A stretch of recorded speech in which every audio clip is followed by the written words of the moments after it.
Welcome to the SufferSooner podcast. Follow along with three average people doing some above average things. We have jobs, families, and we enjoy pushing ourselves to be the best that we can be in gravel, triathlon, and endurance sports. We've made mistakes, conquered what was once impossible to us, and pushed through barriers to come out the other side stronger, smarter, and more willing to find the truth in the dark places that only suffering can take you. Sometimes in life you have to be willing to push yourself in an attempt to get it over faster, and thus you may just have to suffer sooner. What's going on, guys? Welcome to episode 11. We're going to talk about race day nutrition today. How do we plan for the race? So, how's it going? How's everybody doing? This is my favorite episode. We get to talk about food. Yeah. See, and I hope I can provide some comic relief. I know I said this before we started, but any catastrophic nutrition decision that could go badly, I've done it in a pretty epic way. So I have some funny stories for you. Oh, yes. I think any athlete going through the journey of nutrition, has some of these kind of pitfalls. I remember when I started, riding bikes, road bikes in New Mexico in the desert. We would go out on 60, 80-mile rides with 2 bottles of water and like 1 goo pack. And we would ride in, 100-degree, 90-degree heat all day and come back and wonder, man, my head is pounding. Why is it pounding so much? And I would just be like laying in front of the fridge trying to eat everything and solve this pounding headache that I got from dehydration. So we've come a long way, I hope, in the realm of nutrition. So all I can think about is, every time we talk about nutrition, I think about the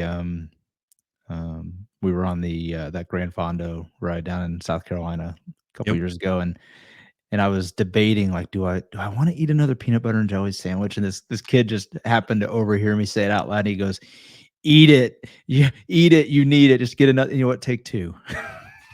It's like you can't eat enough. Yeah, and it's a weird concept. You think about, like, if you're not doing the sport and people hear about you doing these crazy things and they're like, you eat how much food? Like, you don't understand. You have to eat. Yeah, and going from 2 water bottles, just plain water, and a goo, to now me consuming about 400 calories an hour, on a race day, and aiming for about 350 on a normal training day. I've perfected one thing on the bike, and that's eating constantly. Well, and when you tell people about the disgusting things that you were willing to consume, I mean, I will never forget the day that Travis walks out of this gas station and it is sweltering hot. And he has the biggest oatmeal cream pie I have ever seen in my life. It has to be the size of his head. And he munches that thing down. It had to have had 1,000 calories in it. And I can just see it curdling in his stomach. He's ready to go. And I'll be darned if he didn't ride another 40, 50 miles after that. But I mean, things that I will eat out there. I'm known to just sit on the curb and drink a cherry Coke and eat Fritos. And the idea that during a race, I might be asking somebody, can I please have some flat Coke? It's just bananas to me when you think about all the things that we try to do to keep our bodies running well and to be able to do these sports, that some of the stuff we put in it just to keep going is bananas to me. All right. Real quick. This is not a scripted question. Serena, what's your go-to food? Fritos. Because they have a ton of salt and they're super simple carbs. Nice. Travis? Or it's gummy. Anything gummy. Oh, you do like gummy worms, gummy bears, gummy dinosaurs, gummy, That's about a different type of gummy. Okay. No, not those. Oh, God, no. It's like, wow. Sour Patch Kids, right? Anything sour, it like resets everything in your brain. So love that stuff. All right. I'd like to know, there's got to be some other favorites out there, but yeah, you go to the gas station, everybody's got to have the favorite. So yeah, that's the first thing I'm grabbing is gummy bears out of the gas station for sure. Yeah, well, the oatmeal cream pie did make me a little sick hearing that, by the way. And they're not bad. Here's the true story of this. It was 1,000 calories, but on the package, it was so hot. I saw just 500, but it was 2 servings. 500 for who eats half the oatmeal cream pie? Who Exactly. eats half of it, right? So I'm like, whatever. But I ate this Let me oatmeal wrap this cream up and pie save and it I for thought it was later. 500 calories. Well, yeah, I was like, well, I'm like, okay, this is 500 calories. That's okay. It'll be a little like tough going for the first couple like miles, but then as my body like kind of gets used to it, it'll be better. No, it was 1,000 calories, and I don't know. We did ride another 40 miles, but for at least 15 to 20 of those gravel miles, I was kind of like regret oatmeal cream pie because it was trying to fight its way back up. Please hold on while Travis's stomach turns inside out. So Exactly. It was not a pretty picture. But I For mean, talk about like the things you see people eat during an Ironman. I mean, I once saw a man weeping because he had spilled his bottle of pickle juice, mm, or the guy who dropped one of those really um, bright orange crackers that have peanut butter in it, and Mhm. he's like looking in the bushes for it. People, I think, find what works for them, and then they are wedded to it. And not having that available is sometimes catastrophic for people. And then there's other people who can eat course nutrition, which is also a wonder to me. and then there's those people that eat hot dogs in the middle of an Unbound race. Exactly. You Like those. I would never ever in my wildest dreams think I could eat a hot dog and Hey, still that was the race, best but damn hot dog I've ever had. So I'll just tell you that. So yes, there's part of this training nutrition that you train yourself to eat all manners of food, right? Like just because like my go-to is gummy bears doesn't mean that on every single ride there's gummy bears, right? Yes, as you start getting closer to like let's say an Ironman, you want to start riding with the nutrition that will be on the course. So there was Martin last year on the course and Gatorade Endurance. So all through the summer, we trained eating Martin gels and um, consuming Gatorade Endurance just to make sure that you don't have, adverse effects to that kind of stuff, gastrointestinal effects. So, but with gravel, I mean, heck, man, you could have it would be a fireball shot at one aid station, and like, these guys trying to give you beer at another aid station. So, like, that stuff's not going to work. So, you have to find what works and, kind of carry it with you and know if you have to dive into convenience store, what are the things that you can get at the convenience store that'll continue to keep you fueled. It's not race nutrition like mhm. high performance carbs.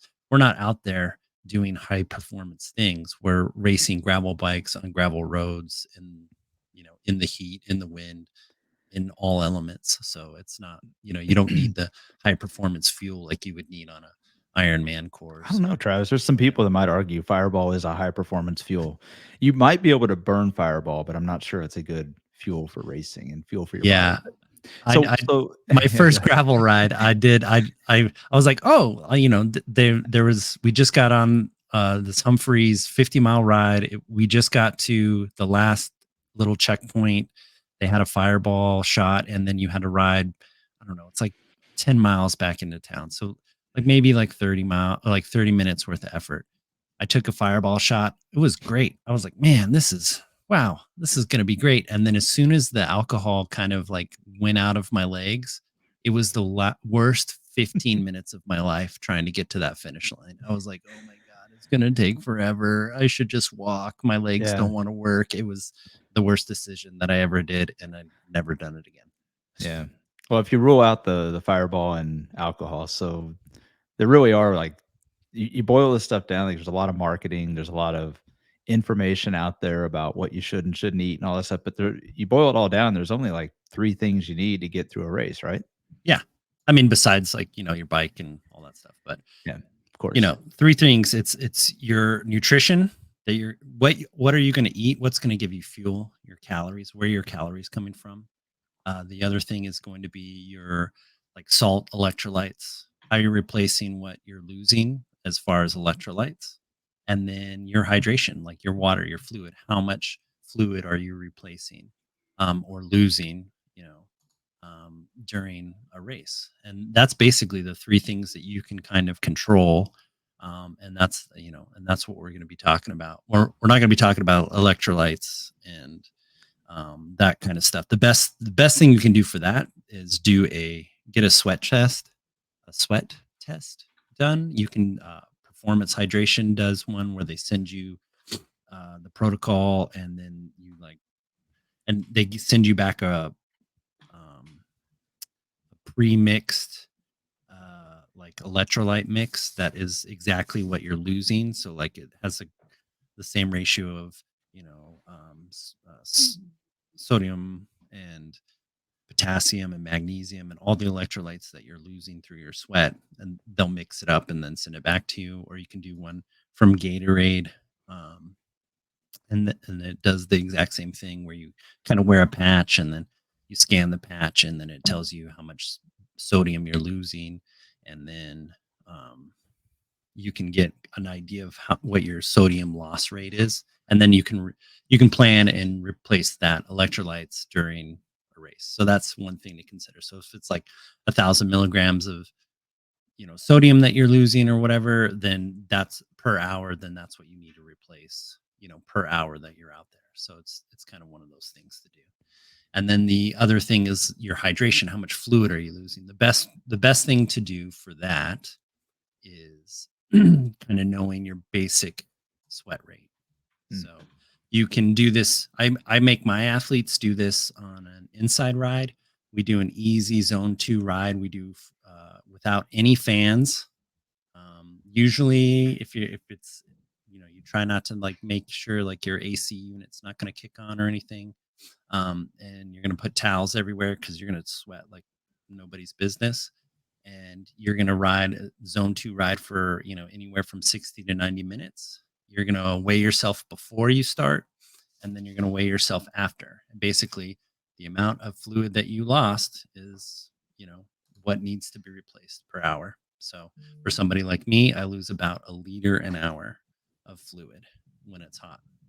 So, and then the other one is we do an outside test too. So on a hot day, we go and, you weigh yourself before you leave, and then you weigh yourself when you get back, and you see, how much, if you take what you learned from the inside sweat test and you say, okay, if I need to replace 750 milliliters of water every hour.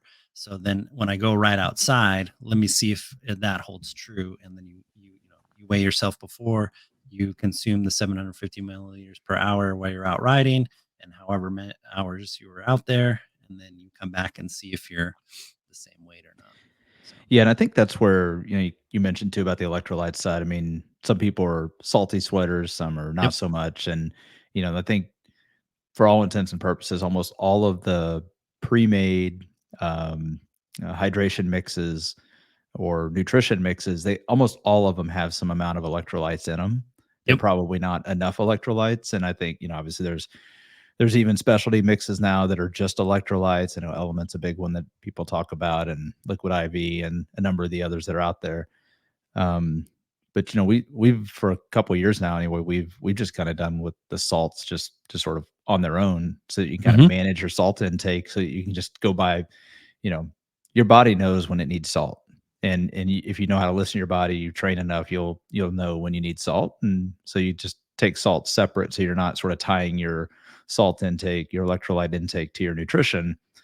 And I think that's been one of the things that's been really, really helpful, because if it's a really hot day and you're just pouring sweat out, I mean, the amount of salt you're losing may be different than it was the day you tested. So it's not an exact science. And this is where, just training in different conditions, I think, is super important, so that you understand how to listen to your body and know when to sort of hit the salt a little bit harder than you would on another day. So.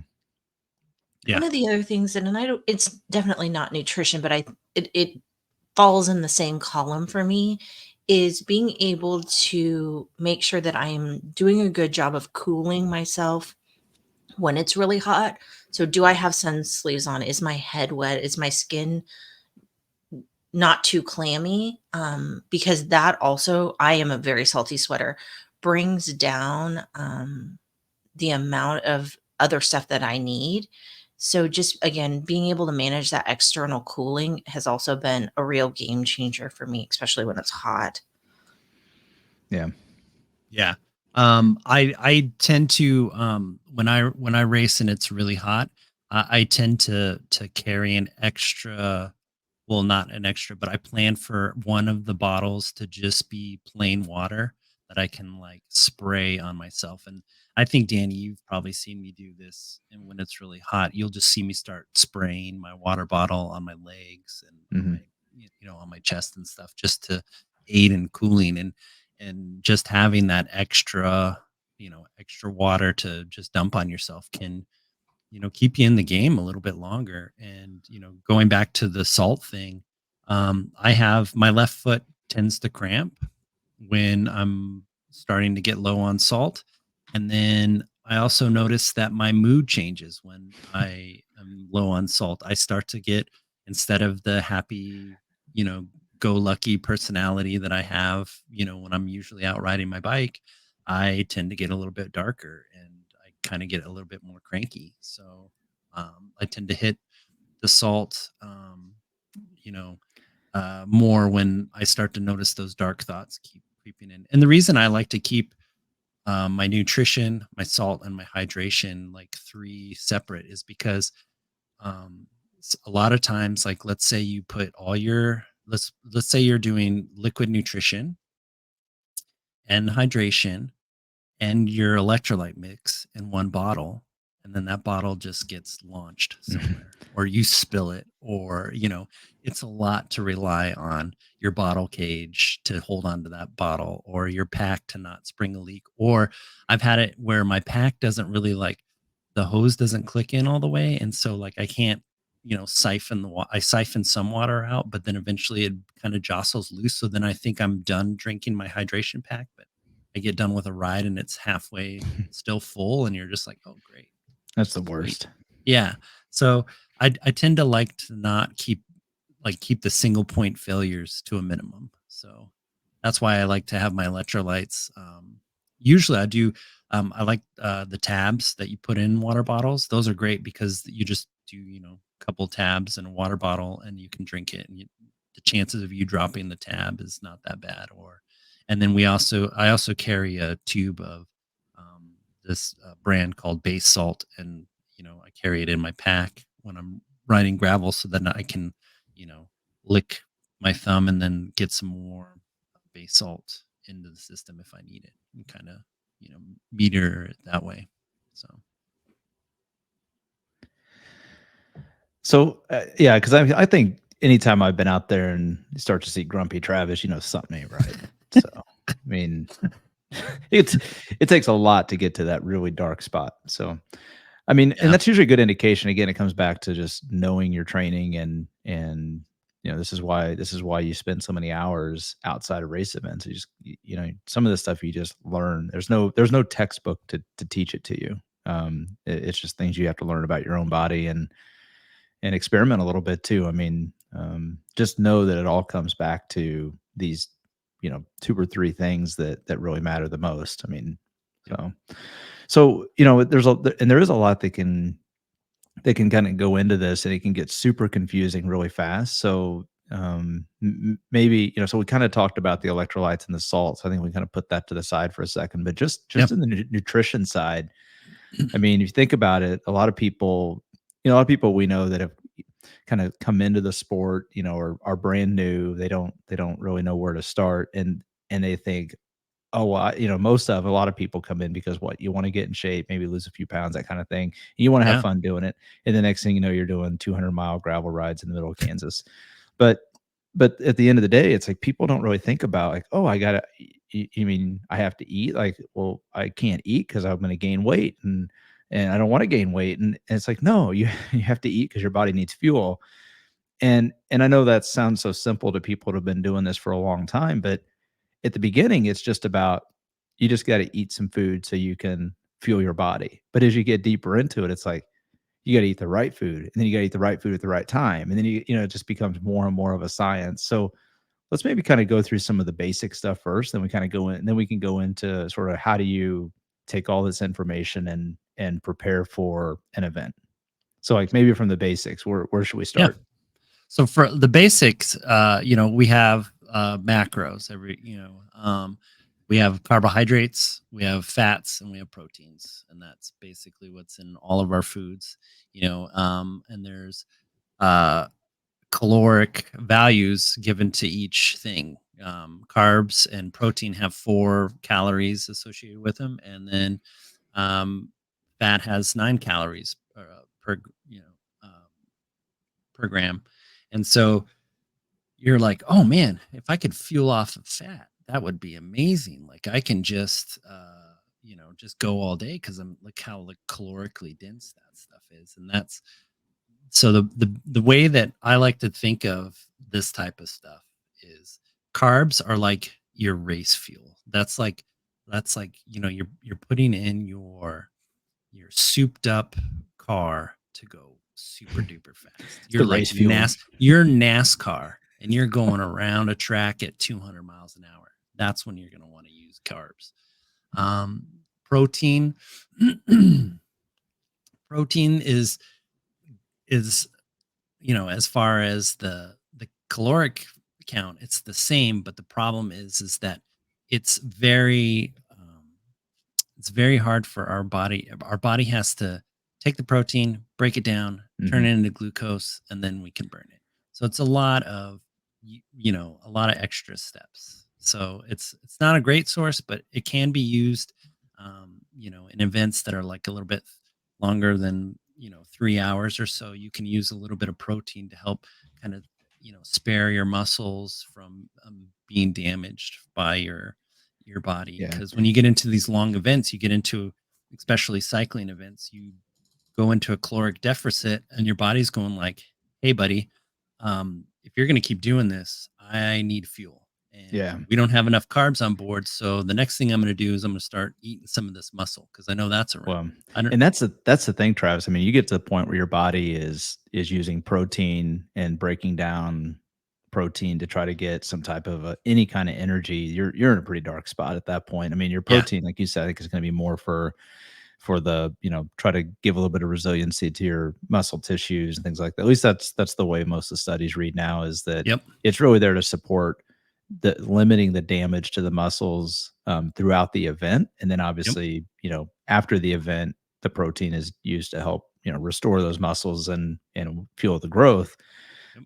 But I mean, some of these long events, I mean, it is good to throw a little protein in there because it kind of makes you feel a little bit more full, and then it does help to stave off some of that deterioration that happens over a something that takes several hours. We're talking long hour, and and it's really just it just, like you said, it kind of helps just satiate you for a little bit, and then it also spares the muscle breakdown.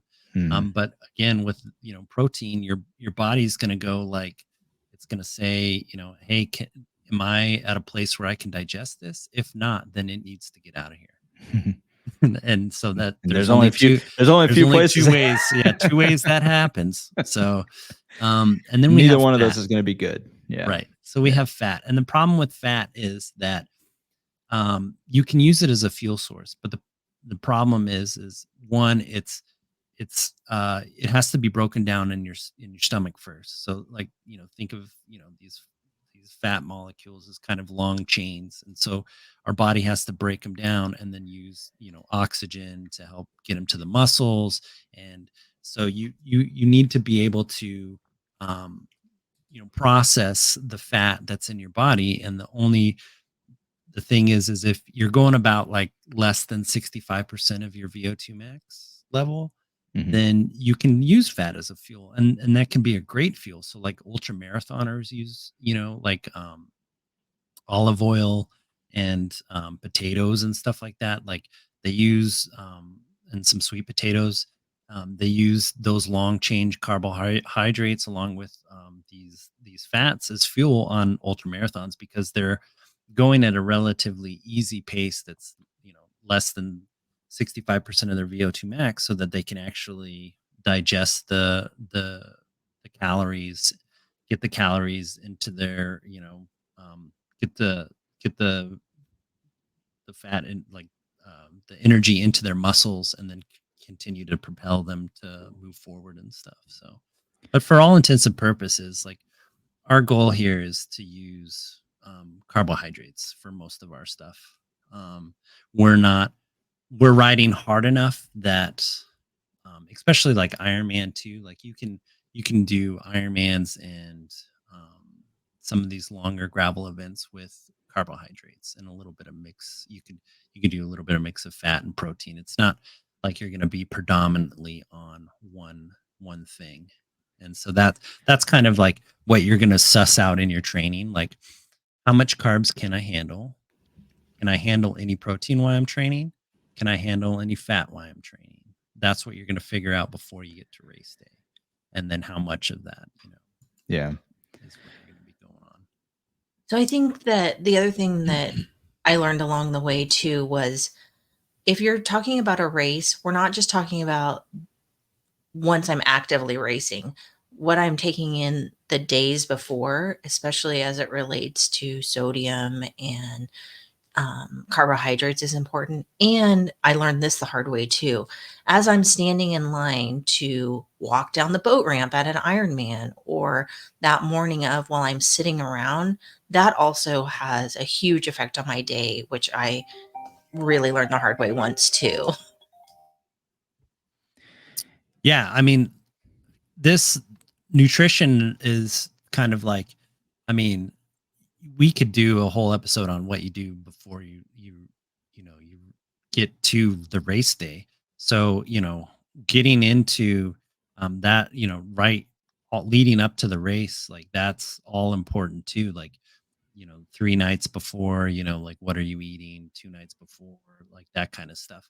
Um, that all the best thing that I can say for that is you especially for new athletes and more experienced athlete is I think me and Danny have been around each other enough that our race day or our pre-race day fueling is pretty much we know each other's Mhm. thing. Like I tend to have eggs and rice, a lot of that going into the race. I don't do any fiber. A couple of like 2 days out. We usually eat like a pizza like 2 days out, or some kind of food like that. A lot And of then carbs. yeah, but it's we're trying to consume. I don't know. I'm a heavy carb athlete. Danny is too. Um, Serena is. I do know there are some athletes out there that are like ketogenic, and that's totally fine too. You can whatever, or you're, vegan and, you want to do high carb vegan diet, or you want to do high fat vegan diet, or, all that kind of stuff. So like, there's many ways to get to the same place. We're just talking about the carb way here, for just performance reasons. It just the saying that carbs are king is if you want the most bang for your buck, Yeah. you carbs are the way to get it. I once had a previous coach before I met Travis tell me that, especially in an Ironman, the bike portion should be a sugar IV drip. It's just a buffet line of you taking in carbs so that you can make it through the run portion of the race. And for whatever reason, that's really stuck with me Mhm. and been some good advice many years later. Yeah. Well, just real quick, I was going to say, I think I would agree with the fact that when you're especially in an Ironman, when you're on the bike, you should be fueling up. Like that's the time to eat because you're about as stationary as you're going to get in terms of you're not rattling around your stomach and everything like you would be if you're running. But like that's absolutely the time to fuel up. So Yeah, especially if you're doing an Ironman distance event like that. Um, that bike portion, you are going to be well below your threshold. Especially if you're riding, you're going to be riding about 75% of your at the top end, unless you're competing and more, and like you're trying to podium and all that stuff, like know more about your body, like you're going to be at a place where your body can just digest food, and your whole goal on that Ironman bike is to consume as much food as that you can put down. It's more of an eating event than it is a biking event for sure. But yeah, so I mean, and then the next thing is what I get is a lot of people are like, well, how many carbs or how many calories do I need to consume per hour? And of course, with every athlete and every person, that always depends. But for most people, it's about 60 to 100 grams of carbohydrates, which equates to about 240 to 480 calories per hour. There's some people that can't do as much, and there is some people that can do like maybe more than that. Like you're talking about like Filippo Ganna, who does like his like FTPs like somewhere like 450 watts or something like that, and they were doing the hour. He was doing some race where he did like, I don't know, almost like his threshold. Well, no, he didn't. He did like 400 watts, but he couldn't consume enough calories, and so you could just see him fade because he by the time he got into the race, and he was just going so hard the whole time. Like it doesn't matter. His body couldn't digest enough calories to keep him in the fight to win the race. So it just goes to show that like you can't consume enough on the bike to and this is a pro level athlete that's just, he was eating something like almost like 500 calories an hour, and he was still falling behind. Yeah, I think that's the uniqueness about the bike, because you're predominantly, you're only using mostly your core and your leg muscles to pedal. So there's only so many ways for glycogen to get where it needs to go to produce the energy. So I mean, it's real easy to, I mean, you're 100% right, Travis. You just fall in that deficit, and we'll talk about it here in just a minute, but I mean, you're always going to be in a deficit on the bike if you're pushing that, pushing the pace. I mean, if you're out for an easy, stroll in the park, and certainly you can overeat, but any real effort on the bike, you cannot possibly overeat. Yeah, I've heard it said like even if you're doing 100 watts on the bike and you take in a 200 calorie gel per hour, you're still about like 50 calories behind every hour. So it's like and the funny thing about the bike too is that we're talking about burning all these calories. The majority of the calories that you're using are going to you, like 75% of the calories that you burn are going to just cool yourself. Mm-hmm. And only 25% are hitting the pedals. Right. So, well, and it's also like, again, because carbs get a bad rap in general public, right? People think, oh, if there's all the fad diets around cutting carbs. So just carbs in general, people tend to have a negative perception of, but it's like you said, I mean, you've got to have the carbs. And, again, I understand there are athletes out there that are on low carb diets, and, maybe they're keto and all that. And that's fine. There is a way to, evidence that says that your body can be fat adapted and you'll burn, more fat. But the reality is, to get a higher level of performance, you have to have the carbs. It's not to say you can't perform at a decent level off of a fat adaptation, but I think, if you go into it and you accept the fact that you have to have the carbs, it makes it a lot easier to dial your nutrition in too. I mean, if you think about the calculations of, carbs, almost because they're immediately accessible to your body, there's not a lot of digestion that has to happen. So you can just kind of go down to, oh, well, if I need 100 calories or 300 calories per hour, I know how many grams of carbs I need, and it makes it real easy to start breaking down. Okay, now how am I going to get the carbs? right. So do we want to maybe go into sort of how we approach, say, something like, we did, Unbound 200 this time a year ago, and we were having the same type of conversation about, okay, well, how are we going to break down? I mean, we've done enough long rides. We knew how to break down our nutrition, but maybe we can kind of show, how we approached, the plan for our nutrition. Yeah. So this is the nutrition plan that I had for Unbound 200 last year. And so what we did was we got the GPS data when they released the route. So we had, and they told us, you had an aid station in mile 41. You had a water station at 41, aid station at 79, water at 124, aid station at 168, and then the finish was 205 miles. I did. So what I did is get the elevation. Another thing that I do in my calculations is the vertical feet per mile. That just kind of roughly describes how hard the race is going to be. Just for how much the elevation is basically going to be changing over the miles. So as you can see, the first 41 miles was the hardest, and then it just kind of generally got easier and easier on the back end. Of course, there was the judge climb in this section here, which is was a hard climb, but overall we were able to roll the flat sections.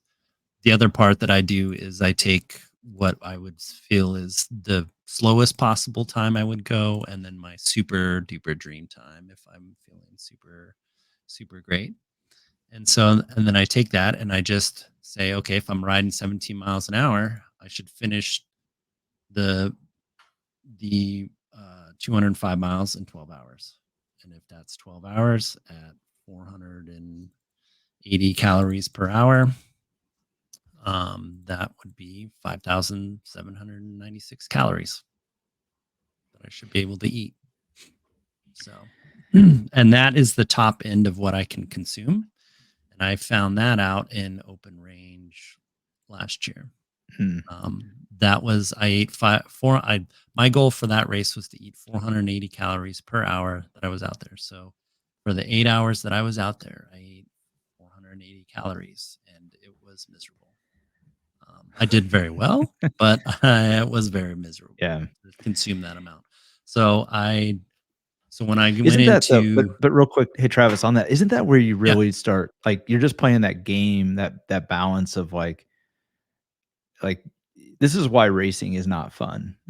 You know what I mean? Like, yes, 'cause, exactly. you're like this is the only, like, other than, when you're testing it out in a training ride maybe, but like this is the only time you're like going to gorge yourself with this many calories, and you really are, like, you're playing that balance of like, can I possibly shovel more calories in my face, right? Like, because I might throw up the next bite I take. Like, it's almost, you're almost to that level when you get to this many calories per hour, or even, like for me, my max tends to be around 350. So it's like, gosh dang, I don't know if I can eat anymore. But that's how you you're pretty well, you're going to be well fueled if you're sitting in that situation.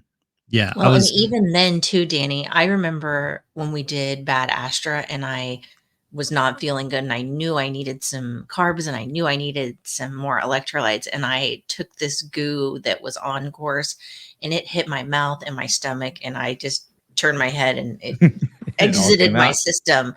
But I still was trying to race for the podium that day, and I had to convince myself, yeah, that was really unpleasant and it may happen again, but try this other flavor. It's going to be great. Hey, Serena, be thankful it chose the better of the two ways out. Yeah. But I mean, just trying to convince myself, like, oh, I'm gonna keep on with this. I mean, I know you just threw up. But. What's the advice, Travis, when you puke on the side of the race course? What's the advice? You still got to eat something. Still got to eat something. Just shove another goo in your face. Shove another goo in your face, because the thing is like, you get to that point, you're the. And this is a special case, right? Like, Serena's racing for a podium.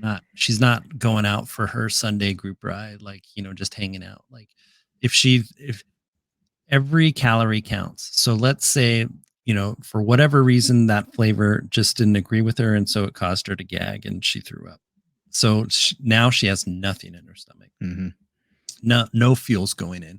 you can't go anywhere without, you're not going to drive to the next town with, your light on E. No, you have to put something in there and you have to try. And so the next thing is like, well, if she took on another goo and then threw up, then we have a situation. That's the thing, right? Now you know something else isn't Yeah, right. something else isn't right. But when you put in it like, and that's how I felt going on open range, is that I'm like, well, I got to eat another Kurtz bar, even though I don't want to. And But- so I shoved it in my mouth, and I'm dry heaving as I'm, going up this hill, and I'm drinking, my fluid, and it's syrupy, and because it was double concentrated. And You make it sound so enjoyable. but that's another thing that that you have to do. You have to be in these race situations, because when you're out riding easy with your friends on a Saturday, You don't do these things. you don't Yeah. do these things. You don't Yeah. you don't put yourself in these situations. Wait. So then you're just kind of like, well, my feeling's this because I can ride easy. Yeah, wait till you're like 12 hours into the event and you're like, I don't like the flavor of anything anymore. And Yes. and the old thing is what? You're not you're not eating it for the taste. Exactly. That's my you're not drinking it for the taste, and you're not eating it for the taste. You're doing it for the results. And that's kind of like what you'll be out there on the back stretch of Unbound or any of these long races, and you're just going to be like, I don't want to drink anymore. And it's just like, no, you don't get it. You don't give yourself a choice. chance. Yeah. Yeah. It's not a chance. When we talk about our Garmin setups before we got on the podcast, then mine goes off and Danny's seen it. We'll be climbing a hill and it tells me to eat. And guess what? I'm shoving a bar in my mouth, even though I'm climbing up this hill, because it told me to eat. That's practicing your race nutrition. Like, yes, I could wait till I get to the top, and sometimes I do. But if we're going and it tells me to drink, I'm taking a drink of water. Yeah. Hey, Serena, I know where Travis stands. Serena, where do you stand? Do you prefer the solids or the liquids, or a combination of for getting the nutrition in? Combination, and it depends on what I'm doing. If I'm doing an Ironman type event, I try to eat as much solid food as I can while I'm riding. And I like to eat a variety of things. But by the time I get to the run, I know that most of my calories are going to come in a liquid form or in the Mhm. form of a goo. And Yeah. it took me a long time to figure that out. But the other thing I would say, back to the point we were talking about before too, is someone gave me a great piece of advice, and I remember this playing out, is at the very back end of that race, have something in your pocket, in your bag, that feels like something delicious to you. I remember I was riding open range a couple years ago, and I told myself if I could make it to Sawyer, I was going to get off my bike because I wasn't racing that day, and I was going to sit down and I was going to eat the 20 Sour Patch Kids that I had in my pocket. And that felt like such an amazing goal and reward. But that kind of got me through those last couple hours. So have something there in transition or the last part of that race that feels like a reward and something you're looking forward to. And that has helped me along the way too. That's good advice. Yeah, for sure. That's really good. Yeah, I mean, keeping you in the game, like maybe it's like your favorite chip, or I've had that before where I've had like a bag of Lay's or something like that, and I'm just like, oh, salty goodness, and you just like eat those while you're just sitting, at the side of the road on one of these races and stuff. You're just like, it's when you get into an 8-hour race, 5 minutes is not the difference between first and 100th. Like, you maybe see one other guy or one other person, and if you're fueling yourself and you're having you're mentally just in a better spot to carry forward, that will pay off longer in the race than if you were just like, I hate this place, I hate this race, I'm never riding a gravel bike again, I'm never doing Ironman again, who signed up for this, I'm never doing this ever again. And you're like on the side of the road kicking your bike or just walking away from the sport. Like it's fun in the end. So but yeah, so like as you can see going through this too, if you're on YouTube, you can see all this. But we had 4 things that led up to Unbound 200 last year. We had the Wabash Trace, which was 130 miles of riding. We had Stay Fired Up, which was a century ride. We had Open Range, which is 121, and then we had another 100-mile gravel race in Humphreys. And so I took a lot of my average power, the normalized power. I looked at the vertical feet per mile and my average speeds on those races to help me calculate what would be a slow time and a fast time to these different aid stations in Unbound 200. So we basically did 4 test runs before we went and did, the Unbound 200.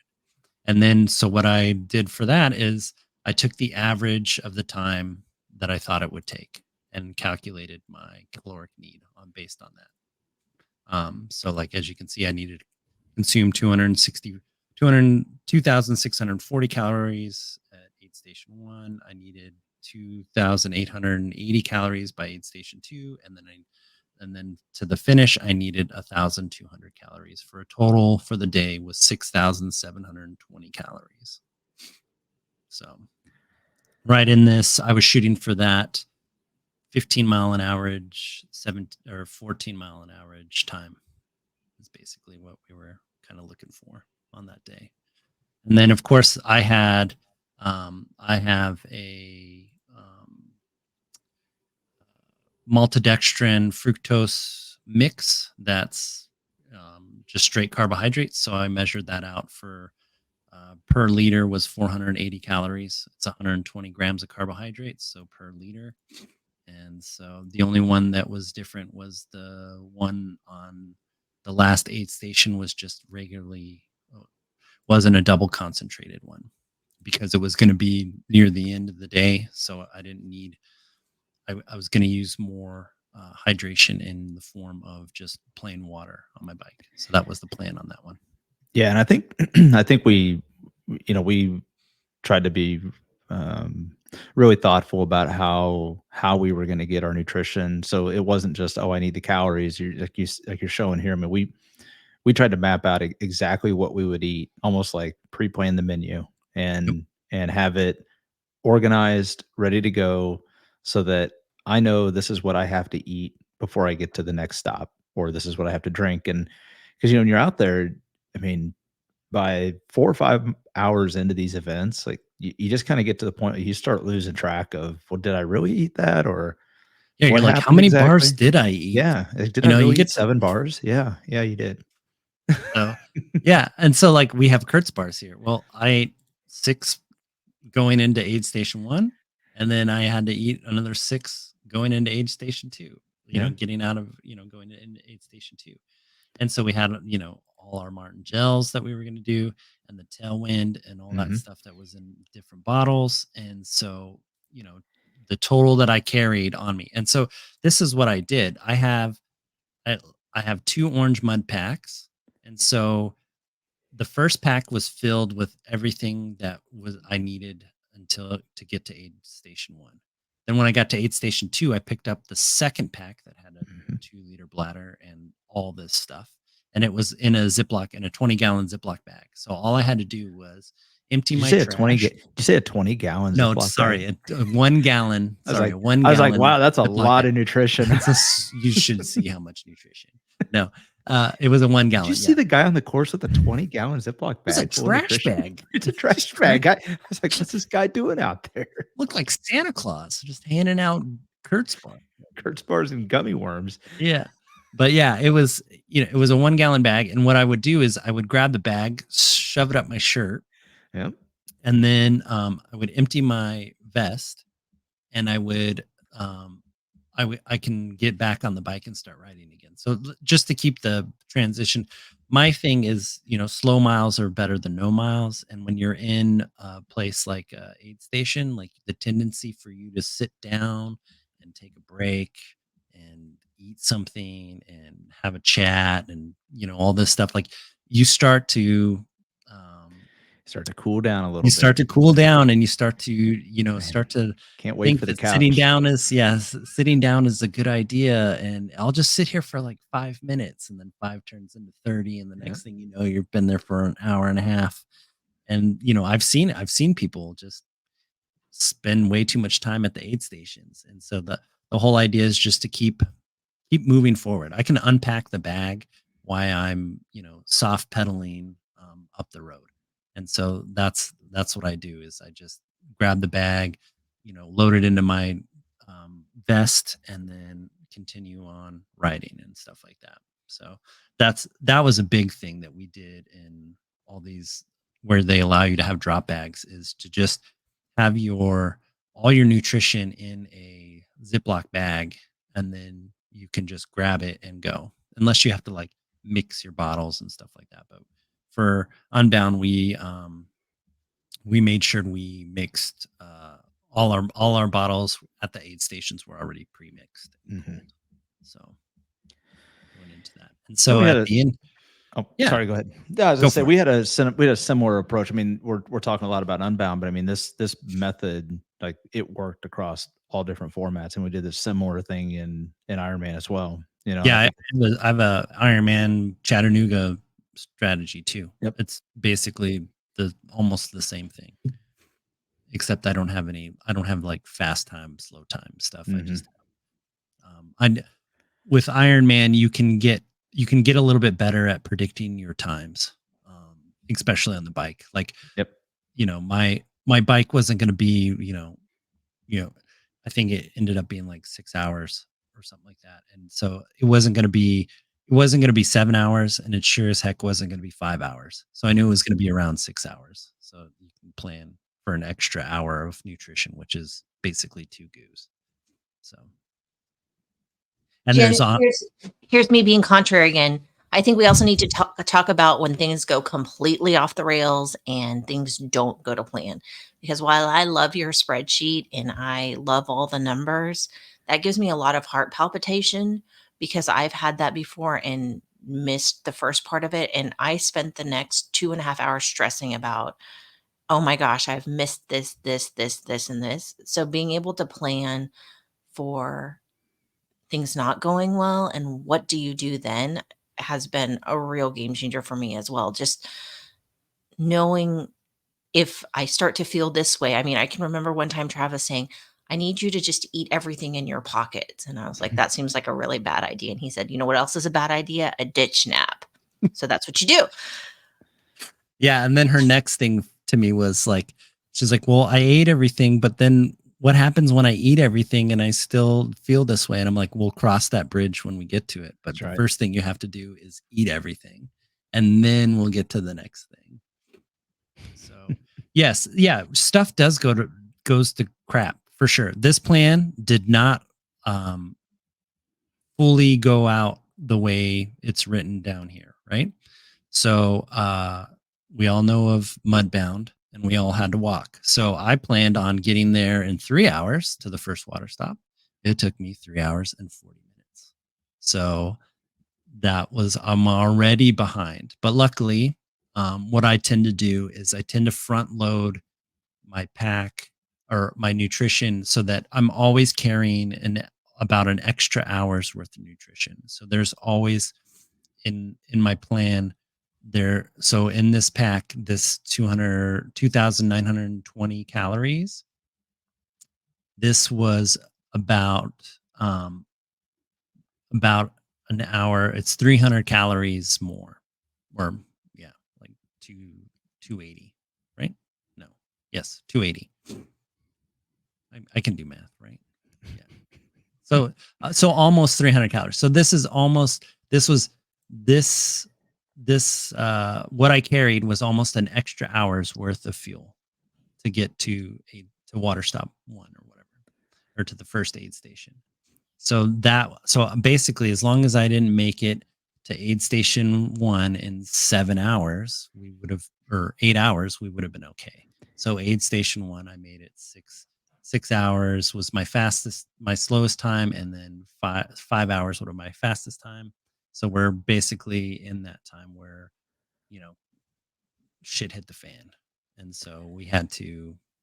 I think they were handing out Cokes during that time too. So I did drink like a Coke, and anytime anybody would hand me something, I would just shove it in my mouth. Yeah. And eat it. Whatever it is, I don't, if like I give Danny a lot of crap about the hot dog, but if somebody handed me a hot dog, I would have ate it. Like I wouldn't have questioned it. I would just started eating it. Yeah. I just didn't know they were there. Like I had no idea that they were at that aid station. That's how like oblivious to anything I was. So at the end of this ride, I had basically 1,000 calories that I didn't consume on the ride. And so the thing is like, yes, this is a plan.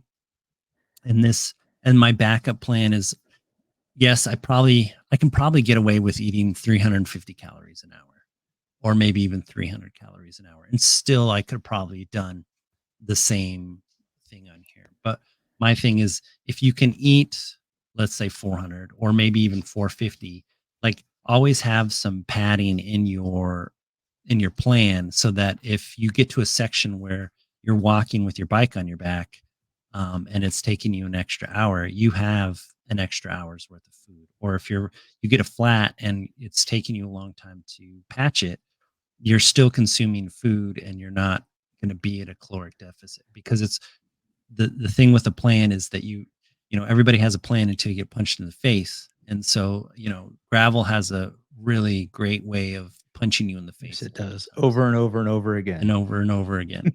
I know on Ironman, I got sick on the bike. In the beginning part of the bike, I ate way too much food way too fast, and I got kind of like throwing uppy, and it was not good. And I was thinking that my whole Ironman was over. And so I didn't have just plain water to dilute the contents of my stomach. So I had to wait for about it took me 2 aid stations to realize what I've done. And I messed up my fueling and I ate way too much. And then it took me about 2 more aid stations to right myself by drinking just plain water and eating light food, to get myself back to it. But the reason I got back to where I was is that I've put myself in the situation where I've eaten way too much, or I've put solid food in when I'm going way too hard and I should have been eating more of a liquid, nutrition type stuff. So like putting yourself in these situations that you're going to encounter on race day is key to understanding how your body reacts to, other people. Everybody reacts differently. So, maybe, Serena's thing is that she would have thrown up if she ate too much. And that's her, that's the way that she knows that she's eaten too much. Me, I get really kind of nauseous. And then I start dry, like gagging on anything I put in my mouth. So if I just put water in my mouth, I start gagging. And if I put any food in there, I start gagging. So I know I'm too full. And so I have to like kind of back it out. And it was just a slow like sipping of water and, trying to get everything back into homeostasis after that. Yeah, I think that's why it's so important to train your nutrition too. So if you hadn't done a ride or a race where that had happened before, you wouldn't have known how to get out of it. And that's definitely happened to me before. When I start to feel like I'm going to vomit, I now know that for the next 10 to 15 minutes, I need to just take in some water. And I've definitely learned that one the hard way. Or if I feel like my legs are really cramping, I probably need to take in 2 or 3 goos and start eating salt. But it's so easy when you're out on that training ride to be like, well, things have gone to hell. I quit. And I think those are the best times to kind of learn how to dig out too, and what works and what doesn't. Yeah, I would say too, nothing really simulates a race day better than a race day. So the only way you get those is go out and do them, go out and race them. I think a lot of times folks don't race because like, well, I don't, they don't know what to expect, or they get nervous about it, or whatever. But like the more times you go out and put yourself through the paces of a race, you're going to do exactly what you just said, Serena. You're going to go out there. You don't have the option to just quit. You're not going to just quit. You force yourself to have to dig out of it. and you force yourself to compete at the intensity that only a race will bring, because it's really hard to go at the intensity for the duration on training rides. Like, training rides are what prepare you for that, but race day is the day to sort of express all that fitness and express all of the training that you've done up to that point. But that's where you learn. You learn so much through the experience of racing, and I think there's really no substitute for it. Yeah. I understand the there's a lot with Iron Man too. There's the whole idea is like, well, you don't want to like sprain your ankle before you go and do an Iron Man. It's like I get that part, but doesn't mean that you can't do a sprint triathlon or an Olympic triathlon 6 months out of leading up to your race, or not like 4 or 5 months, whereas like you know yes, I know, understand accidents happen and these kind of things, but if you're really wanting to you test your nutrition plan and test your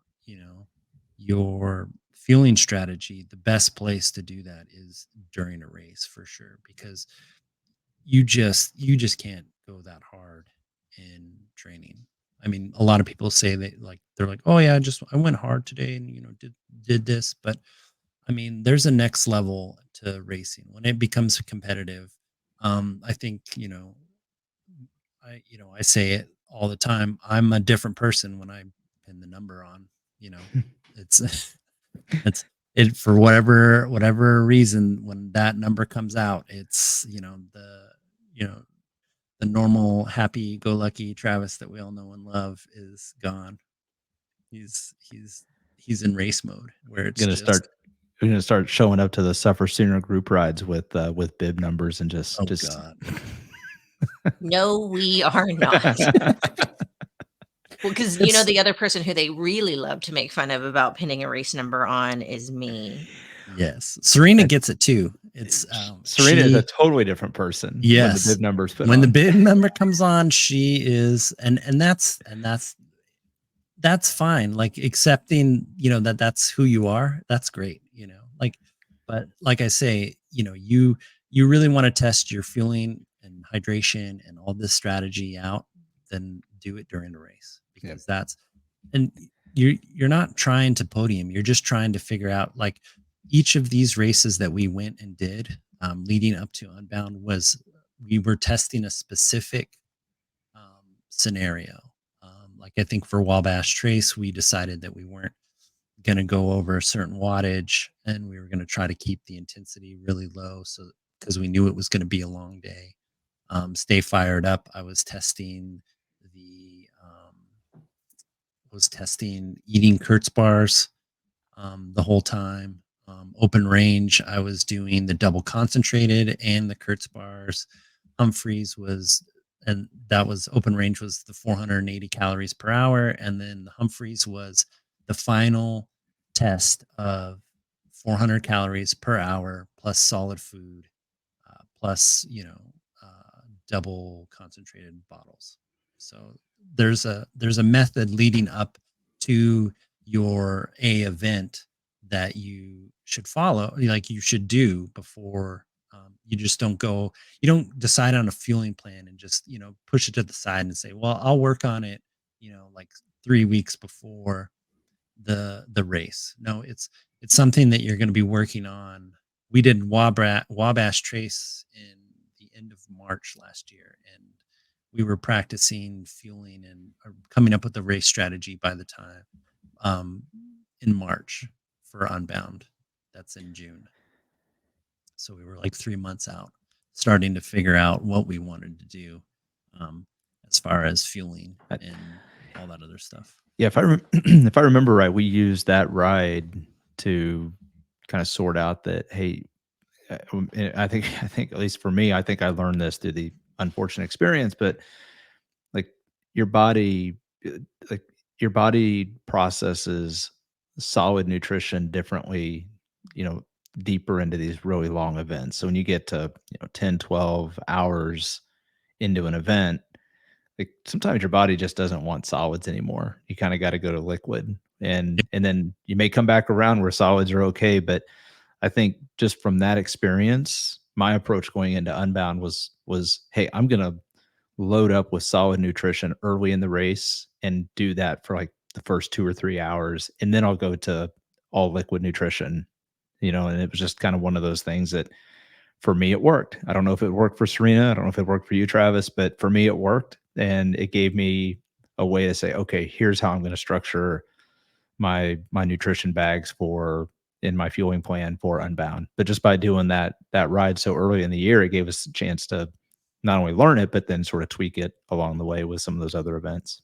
Yep. Exactly.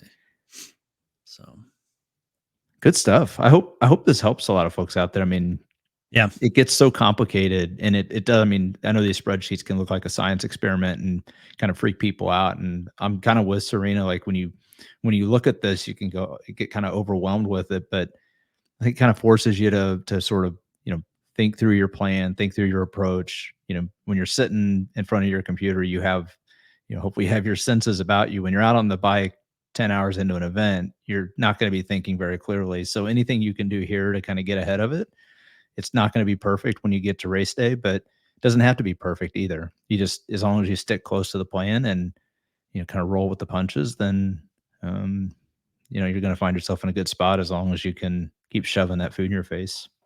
yep. Yeah, and I do it a little bit different, Danny, and probably my method is similar to this. It's just a lot of it's going on in my head.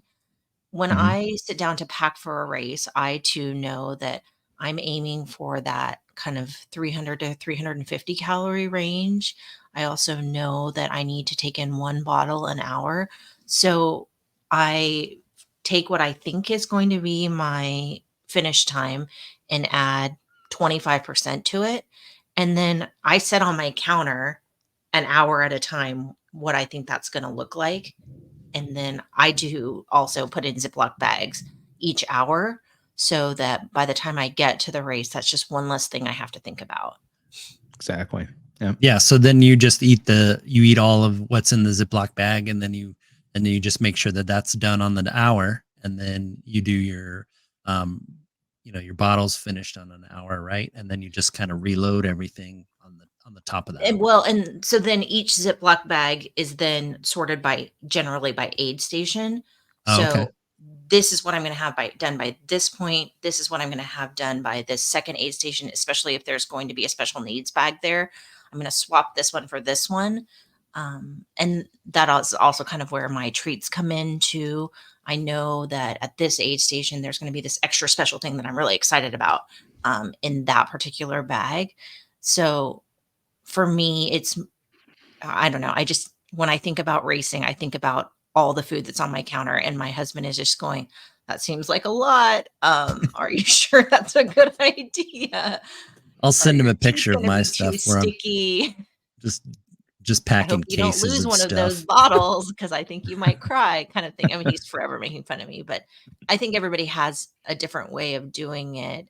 Some people are certainly very good about spreadsheets and numbers and things, and some people are more visual. But again, I think it just comes down to training way beforehand and knowing what works for you.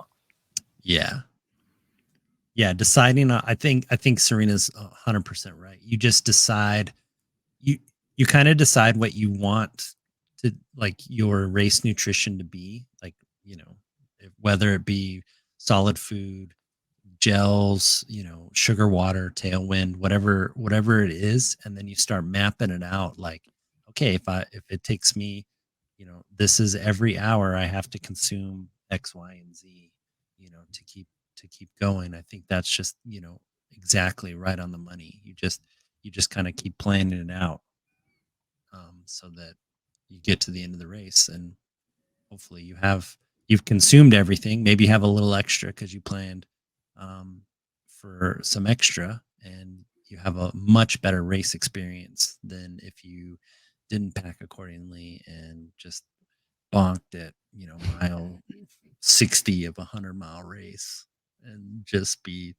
upset for the last 40 miles, because But I've then I done that also have the before. baggie of oh no, things have gone terribly wrong. And here are 3 goos and an extra salt and some Noon tablets and the things that I know that are going to dig me out of the hole too.